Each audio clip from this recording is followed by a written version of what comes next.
Key senators about border security as the House prepares to vote on 2 immigration bills this week. The Democratic lawmakers say breaking up families is cruel and unnecessary. The zero tolerance policy means zero humanity, and it makes zero sense. The DOJ, the Inspector General, and the FBI Director will be grilled over the Clinton email probe today. And now, anti-Trump FBI agent Peter Strzok says that he's ready to testify, too. There's going to be action on the floor of the House this week if the FBI and DOJ do not comply with our subpoena requests. Angela Merkel's political career now hanging in the balance over migration in Europe. The German chancellor's interior minister giving her 2 weeks to end the open border policy. And what a finish by Brooks Koepka.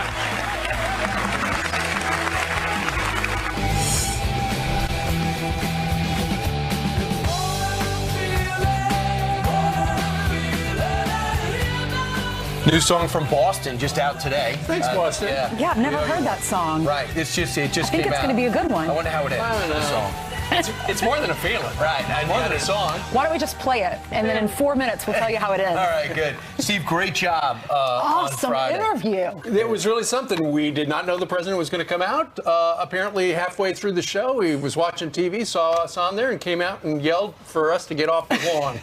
He tweeted out, I guess, 8 o'clock, saying, I know Fox and Friends is out there, Steve's out there, I might go out and say hi to him. And then we see him come. Visit. That's right. And then 30 minutes later, he's out there with you and talked to you for about 30 minutes. But it was extraordinary.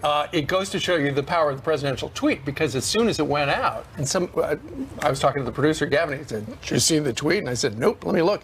And I looked at it, and I read it, and then I looked right over there, and the reporters were starting to gather. And there were some guys over here, the CNN crew, all these crews were starting to pull their cameras out so they could get a shot if he did come over. And he did come over, and Mr. President, thank you very much. It was a great interview. And, it also reminds me of why the president won the election. He was available. He was available to answer all questions. And the whole Russia thing, and the lawyers, and they're right to say, pull back. You don't want to get yourself in trouble. After the Lester Holt thing, you might say something that'll jeopardize the case. So he pulled back. And now he feels almost liberated, like, I'm doing it anyway. Nothing happened. I'm talking to people because I'm my best spokesperson for my policies. And he proved that on Friday, because he talked to us for a half an hour, and then as he was going back to the White House, he talked to the press corps for 18 minutes. So for over 45 minutes, the press of the United States got a lot of answers to some questions they had about all sorts of things, including immigration. And today he's going to be talking to senators. Tomorrow he's going to be talking to House Republicans about this immigration debate, because it's firing up again this week. You got 2 policies, 2 programs out there that the president says he'll support both of them. One more moderate, one is the Goodlatte bill, which has been out there for a while.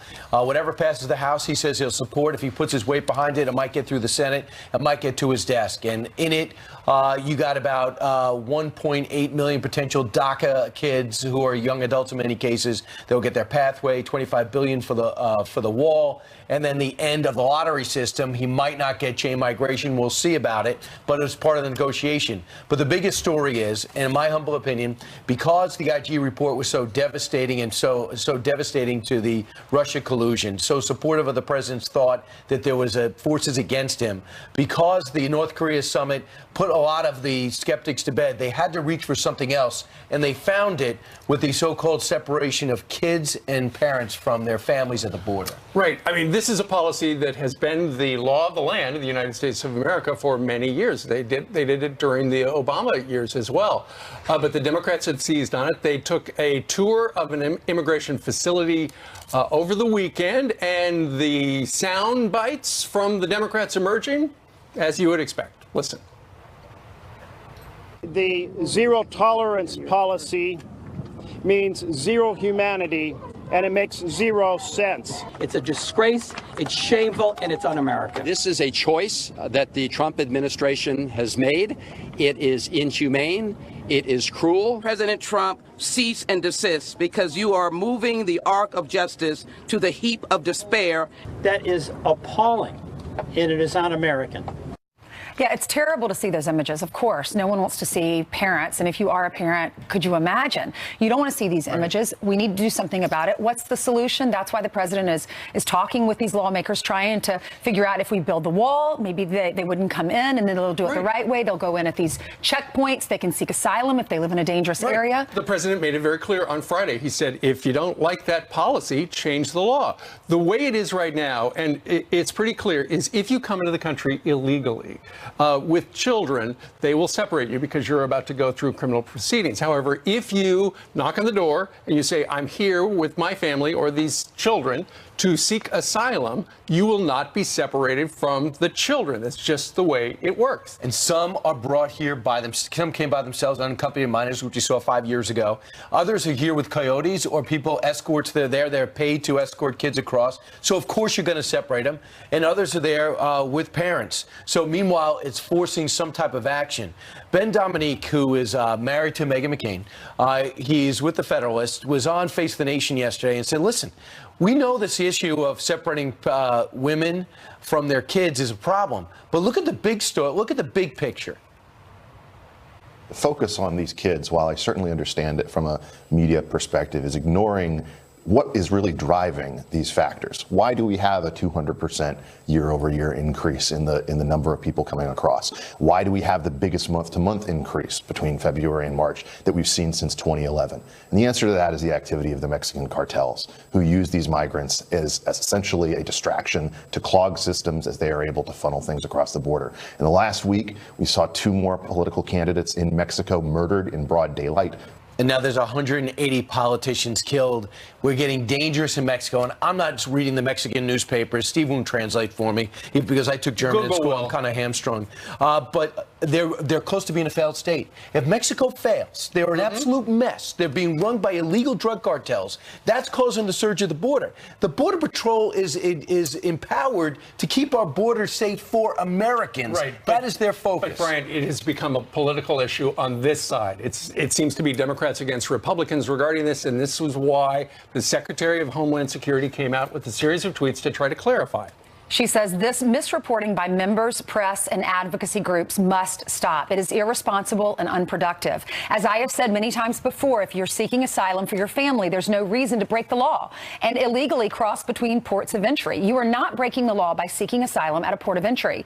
We do not have a policy of separating families at the border, period. For those seeking asylum at ports of entry, we have continued the policy from previous administrations and will only separate if the child is in danger. There is no custodial relationship between family members or if the adult has broken a law. I was looking online this morning, and Rich Lowry wrote a topic for the National Review where he explained, he says, separation happens only if officials find the adult is falsely claiming to be the parent or is a threat to the child or is put into criminal proceedings. In other words, if somebody crosses into the country illegally, breaks into the country, you're breaking the law, so you will be you're headed for court.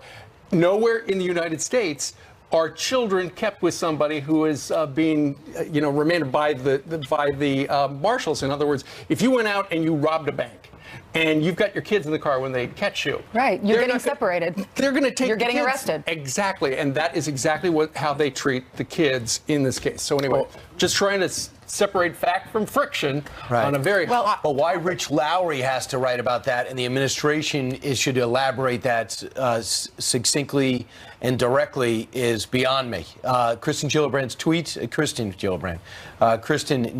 tweets help, but I think they got to go out and try to get in front of this. Meanwhile, the other big story is going to be happening on Capitol Hill today and tomorrow. Michael Horowitz released a 500-plus page report, and now he's going to answer some questions in front of the Senate Judiciary Committee, along with Chris Wray, who had an embarrassing press conference just defending the FBI in general late last week. So they're going to expand on it, and they're going to get some direct questions, and I would hope Democrats are almost as outraged as Republicans about the sentiment expressed in a lot of that document about what was going on in 2016 with the FBI behind the scenes. Also, the lawyer of Peter Strzok, he sent a letter to Bob Goodlatte, and he says he's going to testify, that Peter Strzok is willing to testify before the House Judiciary Committee. He says that he has been fully cooperative. He wants a chance to clear his name and tell his story. His character and actions have been misrepresented, he says. Sure, and so expect some some fireworks, not only with Wray and also the Inspector General, but if that guy, Peter Strzok, shows up,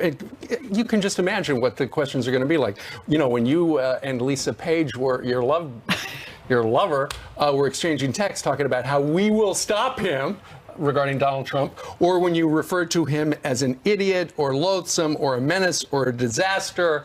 How did you feel you were a fair and impartial arbiter of what the truth was? Right. Meanwhile, you got the President of the United States. He was tweeting this. Why was the FBI's sick loser, Peter Strzok, apparently that's his nickname for him now, working on the totally discredited Mueller team of 13 angry and conflicted Democrats when Strzok was giving crooked Hillary a free pass, yet telling his lover, lawyer Lisa Page, that we'll stop Trump from becoming president? Witch hunt. Yeah, we don't know what the insurance policy was just in case Trump won, and we don't know what the plan was to stop President Trump after he won. But for some reason that wasn't covered in the report, but they said that they didn't see any bias affecting the but just Brian, you have to suspend disbelief. I am sure that when he is asked what was the insurance policy, he will have an answer, right, and it will not sound criminal. Right. Sure. You think? He's had a lot of time to think about yeah. it. And there's also some unnamed people, at least 3 unnamed people saying things just as abhorrent. Let's get their names. 5 people have been referred for potential criminal activity. So anyway, a busy Monday. Thank you very much for joining us. We turn now to Jill, who's got a Fox News alert. Good Monday morning. Following some breaking news. So let's get you caught up on this Fox News alert. At least 3 people are dead and hundreds more injured after a powerful earthquake rocks Japan. The 6.1 magnitude quake rattling the city of Osaka, bursting water mains, knocking down walls and setting off fires. Among the victims, a 9-year-old girl who died when a concrete wall fell on top of her. It was the strongest registered quake in the city's recorded history. We now know the gunman accused of opening fire at a New Jersey arts festival was just released from prison. All right, she hit. You all right? Tehagi Wells was out on parole on homicide charges when he shot several people in a gang-related dispute. Democratic Governor Phil Murphy responding, tweeting in part, quote, "We cannot let gun violence tear us apart. These are not inappropriate times to talk about gun policy. These are the most important times to talk about gun policy." The U.S. and South Korea expected to announce the end of joint military drills next week. South Korean media reports it will not affect routine training. They will restart the drills if North Korea breaks its promise of denuclearization. President Trump pledged to end so-called war games after his summit with Kim Jong-un. That's 2 for the Brooks Koepka, that is the first back-to-back U.S. Open champ in 29 years.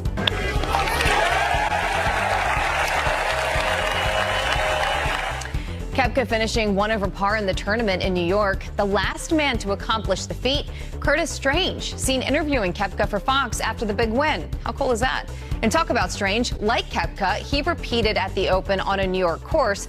And to top it off, the wins marked both of their second ever major victories. Talk about a lot in common. The course was too tough, right? It destroyed everybody. Some people keep saying. And the numbers were terrible for the best golfers in the world. It's I don't know that Phil Mickelson's going to be going back. He'll be going What back. do we know about him? Do you know where he's from or what his story is, where he went to college? I believe he's down in Florida. Okay. Lives down there right now. All right, congratulations. Meanwhile, some critics comparing those immigrant shelters on the border to concentration camps. Our next guest got a first-hand look and says that couldn't be more wrong. He will take us inside next. Plus, an armed man starts shooting in a Walmart parking lot. Guess how he was stopped? By a good guy with a gun.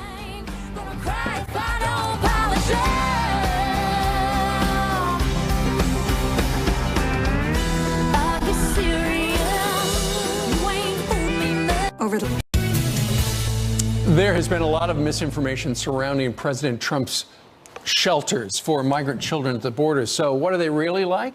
Well, Joel Pollack is a senior editor at large for Breitbart News, and he got a firsthand look at one and joins us right now from L.A. Joel, good morning to you.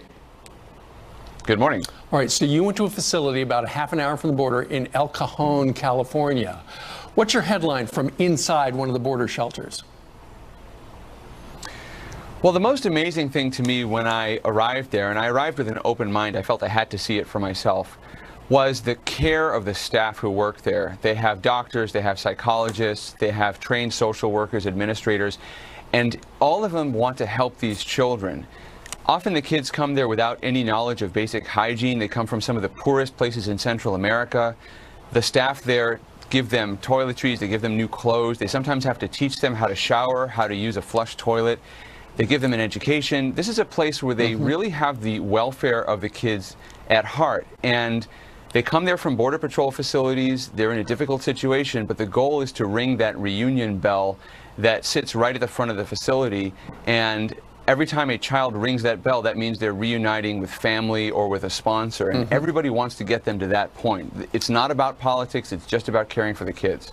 Right. And the reason they are taken from the adults is because the adults have broken the law. If you come into the country seeking asylum, you are not separated. But Joel, one of the very incendiary terms is that inside these things are cages.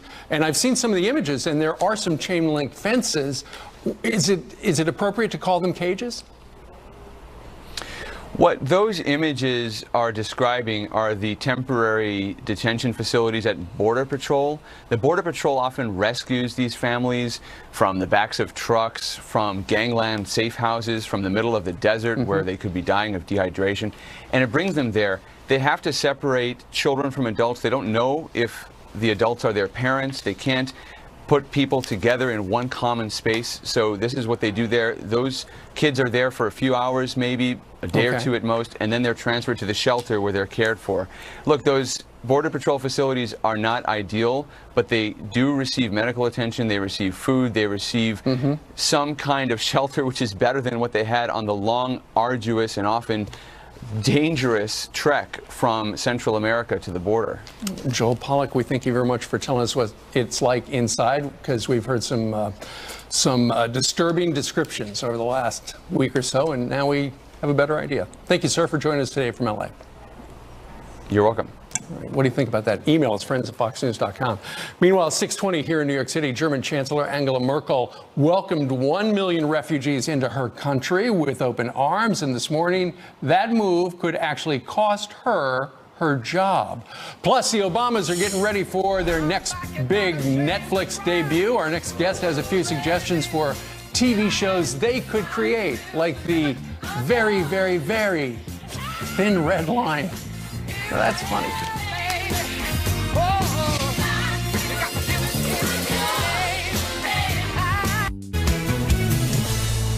Here's some quick headlines for you. Germany's interior minister giving Chancellor Angela Merkel 2 weeks to end the country's open border policy. If Merkel doesn't have the support of the European Union to turn away refugees already seeking asylum elsewhere, the minister says he'll do it himself. The move could collapse Merkel's government. And the former British spy behind the anti-Trump dossier will be in the hot seat today. Christopher Steele ordered to appear for a videotaped deposition in London. It is part of a civil suit filed by a Russian technology executive against BuzzFeed, which published that unverified report. Brian? All right. Now that the ink has dried on President Obama's mega deal with Netflix, our next guest has some programming ideas for their Hollywood debut. So what kind of stories can we expect from the couple's 8 years in office? Here with some ideas, best-selling author Michael Levin. Michael, so the deal comes down. There's over 100 million subscribers. The president can make some real impact. What are some of the titles? Sure. I mean, the first thing is that if you're Obama, the easy thing is to get the deal. The hard thing is how do you transform your presidency into must-see TV? So one of the stories, and when something is based on a true story, that's Hollywood gold.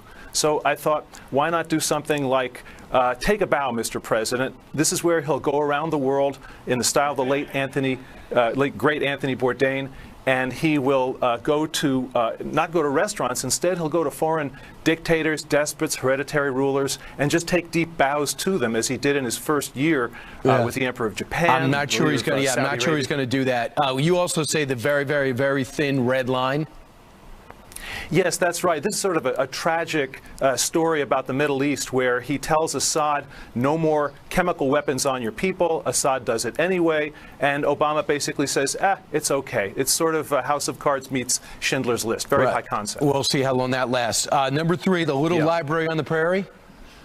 Yes, this is sort of the heartwarming story of a president who builds a large monument to himself in the shape of a library, a presidential library. The only problem is that he builds it in a neighborhood in the south side of Chicago where the rents go up so much that the neighborhood gentrifies, the poor people have to leave. It's sort of a Fiddler on the Roof meets Boys in the Hood. I don't know how long that'll last either. We'll see if they get it done. Santa Obama coming to town?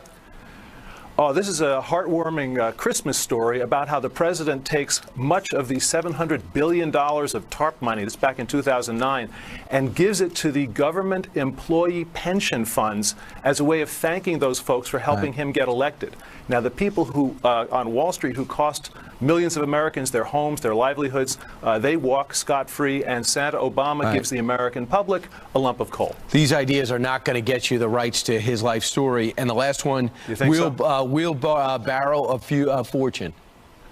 Wheelbarrow of fortune, highly dramatic. Now, here you've got Obama ordering Treasury employees to push $100 bills in wheelbarrows all the way from the Treasury building to Andrews Air Force Base, where they are airlifted, $1.7 billion in cash to the Iranians to thank them for signing on with the Iranian nuclear weapons deal. It's this way the money is actually seen by taxpayers on the way to Andrews instead of the whole thing happening in the dead of night without any congressional oversight, which is how the whole thing really went down. I think that's must viewing, Brian. What do you think? All right, Mike. We'll have to see. We'll put it up to our viewers and see if they have different titles. Mike Levin, just having some fun. Thanks so much. Thanks for having me. All right, 27 minutes after the hour. Congressman Trey Gowdy sending a warning to the DOJ and FBI. We're going to get compliance, or the House of Representatives is going to use its full arsenal of constitutional weapons to gain compliance. Dan Bongino says Gowdy should fire away. He's up next. Plus, the New York Times blaming President Trump for the world's economic problems. But where are the headlines about the booming economy around the world, and especially here at home? But first, happy birthday to Blake Shelton. The country superstar turns 42 today. The boys round here sending up a prayer to the man upstairs. Backwoods legit, don't take no lip. Shoot her back and shoot her back and shoot her back. I'm one of them boys round here drinking that eye. Give a little bit of your love to me. Well, that is how I celebrated Father's Day weekend. My three children across the three branches of government. Peter there at the White House, the executive branch, Mary in Congress, the legislative branch, and Sally, as you can see right there, of the court system. We played tennis yesterday, and there I am out on the veranda drinking my $1 McDonald's iced coffee, reading some of the cards. And that was my Father's Day. I'm playing myself in that picture, along with all of our children.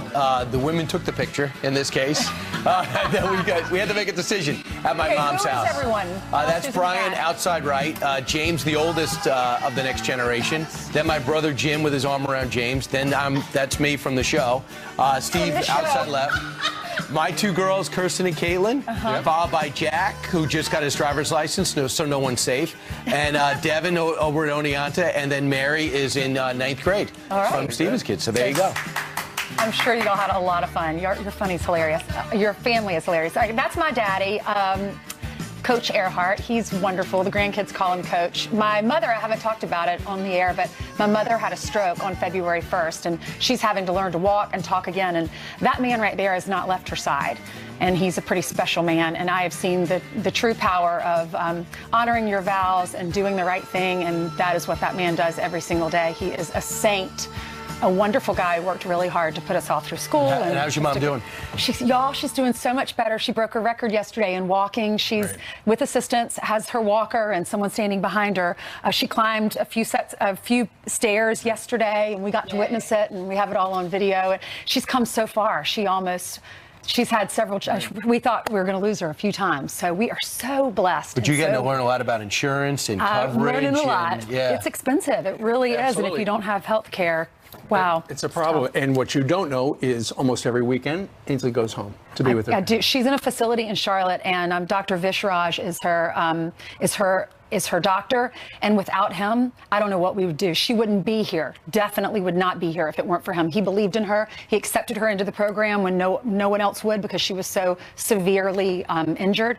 And we just love you, Dr. Raj. Thank you for everything. Well, there you go. Meanwhile, Dan Bongino, our friend down in Palm City, Florida. Dan, good morning to you. How did you spend your Father's Day?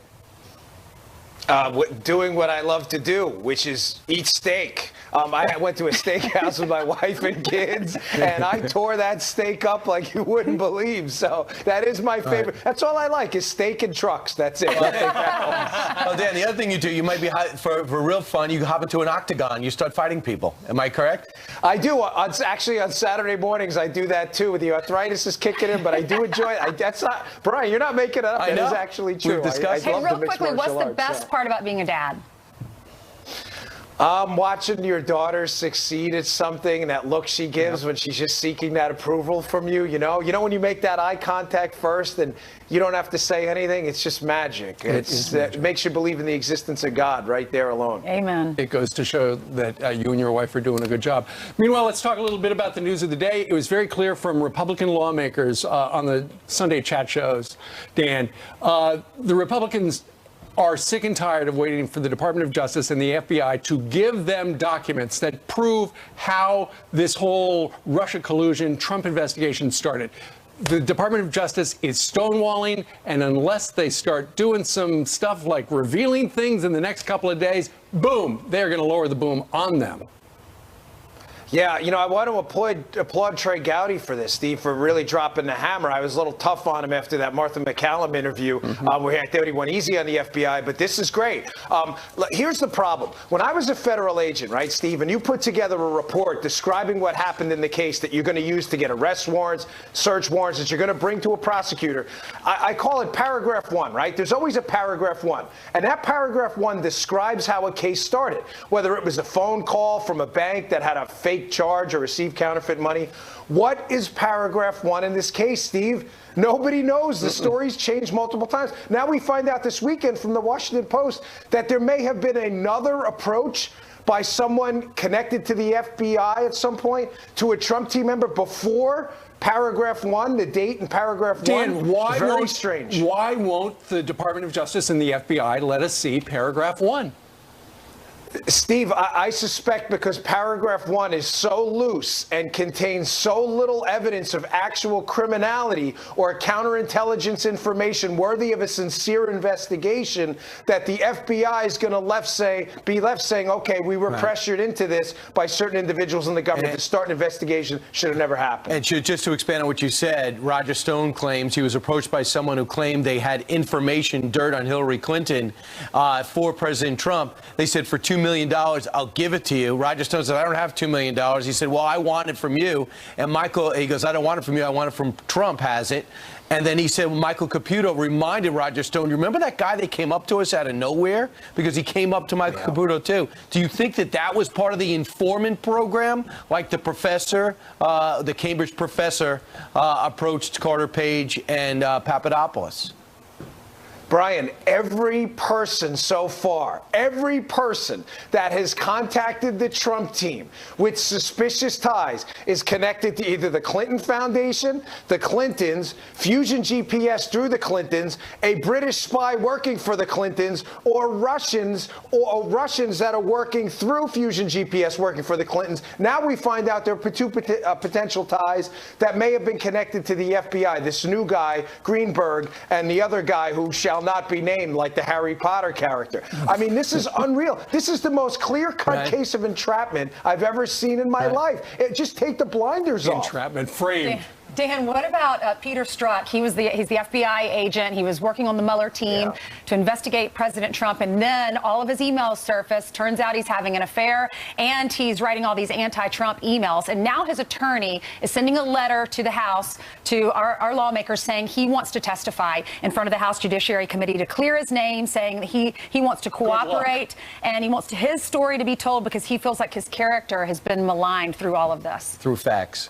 Facts, exactly. Ainsley, being in the news business as you guys are, you know the most overused term is like explosive, or this really has the potential to be seriously explosive. This is the #2 guy in the counterintelligence division, who, just to be clear, sometimes people forget how important he was. This was not a rank and file FBI agent. I love and respect those guys, but this was a senior level manager who was intimately involved in the Clinton email investigation, the Hillary investigation, and he actually interviewed Mike Flynn, Trump's national security advisor. This guy has the goods on everybody. And if he decides to come clean, this could be a really bad day for senior people at the FBI and their decision making if he decides to fess up. I just don't know why he was protected to begin with. Why was it? Why is it? What, it didn't need a subpoena. He wants to come out himself. They put him in human resources. Why he had a job? There's so many mysteries here. And he's been hung out to dry. He wants to try to clear his name. Good luck. I'm not sure, guys, that he hasn't been cooperating the entire time. It's awfully suspicious how some people seem to have exposed his text but not sought out interviews. And I'm not so confident he hasn't been cooperating with who? Michael Horowitz? Horowitz and others also as well. Yeah, I don't think it was just Horowitz. I think there's also people, Huber maybe, Huber, the appointed United States attorney by Sessions. I don't know if Mueller wants his point of view. No, I don't think so. But listen, Strzok he's the guy who sent the "We'll stop them" text, and that text alone is devastating. All right, Dan Bongino, thank you very much for joining us from Palm City. We hope later today you can drive a truck and have a steak. Right, and fight somebody. Thanks, guys. Hey, God bless your mom, Ainsley. That was really touching. Thanks. She's doing so much better. Prayers. Thank you. Thank you. All right, 20 minutes now before the top of the hour. Hey, Jillian. Good morning. How was your Father's Day? Did you see your dad? I did, Good. yes. Thank you. Good morning to you guys, to you at home as well. Let's get you caught up with this. At least 5 illegal immigrants are killed trying to outrun Border Patrol agents. 12 people ejected from an SUV in a rollover crash near the Texas-Mexico border. The chase reaching speeds of up to 100 miles per hour. Officials demanding tighter border security following the crash. Every day, my deputies are getting into pursuits. I think we need more boots on the ground. We need more patrol. I think we need a wall, in my opinion. The driver, a U.S. citizen, is under arrest. A good guy with a gun stopping an attempted carjacker in a Washington state Walmart parking lot. The man tried to steal 2 cars. One driver was shot when he refused to give his up. As the gunman approached another driver, a bystander pulled out a concealed weapon and shot the suspect dead. He is a hero. He is a hero. He took action, and like I said, I really think more people could easily have been shot. He saved us all, probably. I mean, come on, he saved us all. Before the suspect entered the Walmart parking lot, he tried to carjack a 16-year-old girl. She suffered minor injuries. You break it, you buy it. The parents of a 5-year-old boy may now be on the hook for a $132,000 sculpture. The boy appearing to hug it before it topples to the ground during a wedding reception in Kansas. The city's insurance claiming the boy was not supervised correctly. His parents say there was no protection around the statue and may fight the bill in court. Yikes, that is an expensive hug. Back to you guys. The museum has the Pottery Barn rule. You bought it. Right. Holy cow. You know who has that rule? touching Janice anything. Dean. You ever go to her estate? No. If you break anything, she makes you pay. Who are you? You're talking about another Janice Dean. I don't know. Oh, really? This Janice Dean is all about the hot weather, and there's plenty of it. Yes, absolutely. Feeling like summertime in advance of the first day of summer officially coming Thursday. Forecast heat index in a lot of these areas very high, 90 to 100 degrees is what it's going to feel like. We do have a front, and north of that front, that's where we've got the cooler temperatures and the threat for severe storms, including parts of the Midwest, the Great Lakes, interior Northeast, and New England. Hail, damaging winds, isolated tornadoes. Also want to make mention, we have some tropical moisture surging towards the Texas and Louisiana Gulf Coast. This could mean the potential for heavy rainfall, flash flooding over the next couple of days. So this is going to be a big concern. This is the area, of course, that was hit hard by Harvey. Quick look at your forecast today. Again, the heat is going to be the big story. Make sure that you are taking care of your kids and the elderly. Bring in your pets as well, because we're the heat indices well over 100 degrees. Good advice. Back over to you. Thanks, JD. You My got dogs take care of themselves. They go right inside. Not going out. Little hot. All right. Meanwhile, straight ahead, the New York Times blaming President Trump for the world's economic problems. But where are the headlines about the booming economy at home? Stuart Varney, come on up. You're next. Hey, he On works Fox Saturday. Good morning. New York Saturday. Hey, what? How are you doing?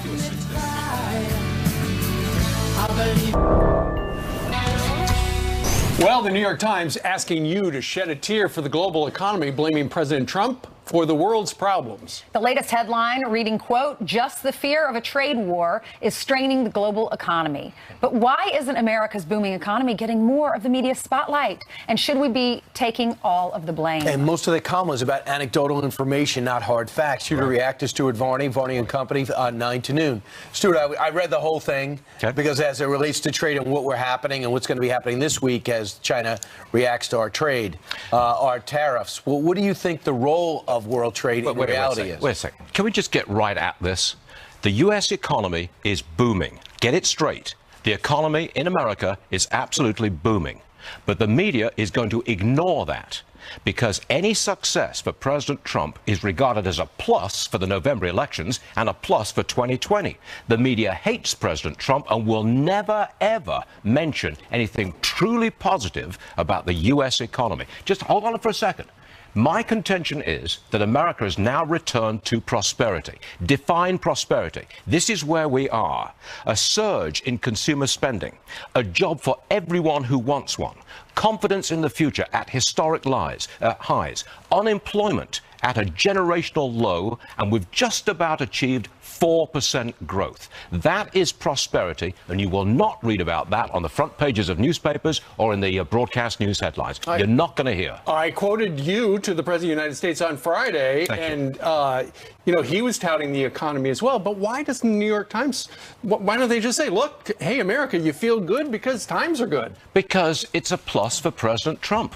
Here come the elections, 4 months away. The economy showing us prosperity. That's a plus for the president. The New York Times, the Washington Post, ABC, NBC, CBS, you name it, all of them, they detest President Trump and they're determined not to give him 1 ounce of success. Even Bill Maher said, remember when he said, I want the economy to crumble so that the president doesn't get reelected? That's an extreme example. Wow. Right. Now, Brian, hold on a sec. To your point, I'll admit that this trade dispute is a negative for America's economy. And if it gets worse, it'll be a real negative. I got it.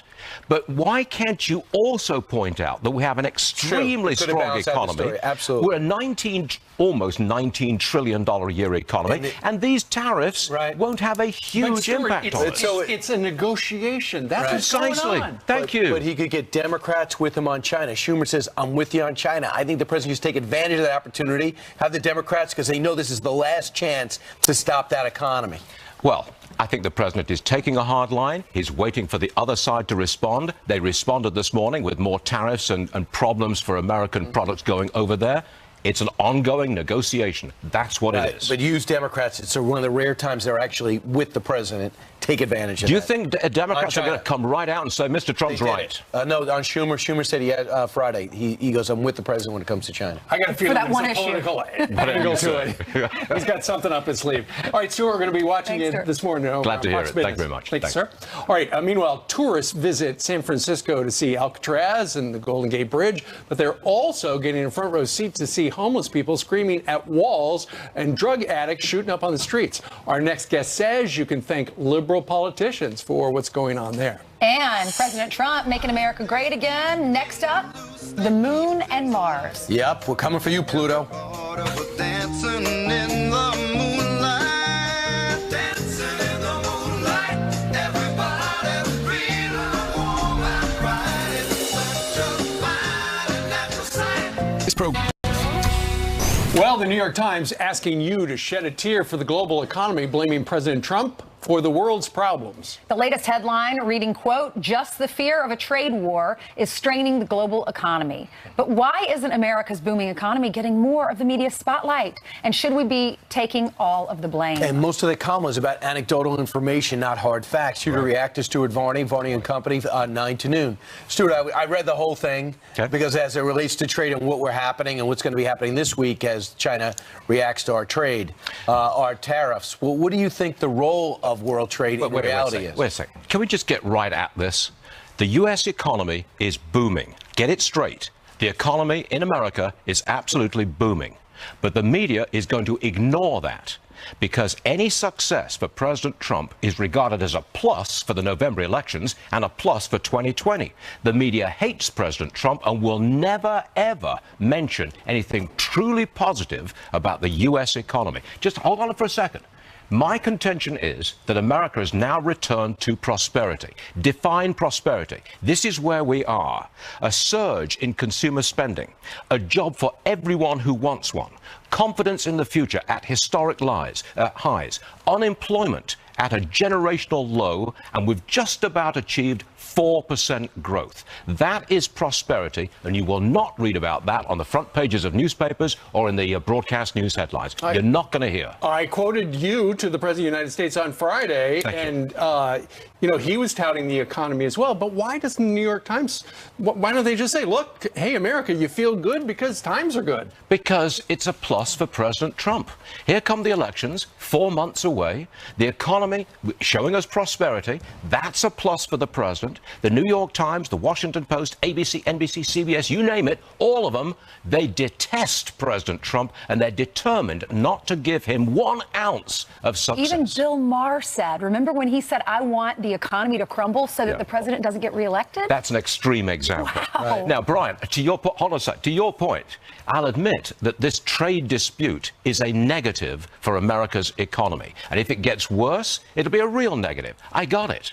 But why can't you also point out that we have an extremely strong economy? Absolutely. We're a almost $19 trillion a year economy, and these tariffs won't have a huge impact on us. It's a negotiation. That's what's precisely. going on. Thank you. But he could get Democrats with him on China. Schumer says, I'm with you on China. I think the president needs to take advantage of that opportunity, have the Democrats, because they know this is the last chance to stop that economy. Well, I think the president is taking a hard line. He's waiting for the other side to respond. They responded this morning with more tariffs and problems for American products going over there. It's an ongoing negotiation. That's what it is. But use Democrats. It's one of the rare times they're actually with the president. Take advantage of that. Do you think Democrats are going to come right out and say, Mr. Trump's right? No, on Schumer. Schumer said he had Friday. He goes, I'm with the president when it comes to China. I got a feeling there's a political angle to it. He's got something up his sleeve. All right, Stuart, we're going to be watching it this morning. Glad to hear it. Thank you very much. Thank you, sir. All right, meanwhile, tourists visit San Francisco to see Alcatraz and the Golden Gate Bridge, but they're also getting a front row seat to see homeless people screaming at walls and drug addicts shooting up on the streets. Our next guest says you can thank liberal politicians for what's going on there. And President Trump making America great again. Next up, the moon and Mars. Yep, we're coming for you, Pluto.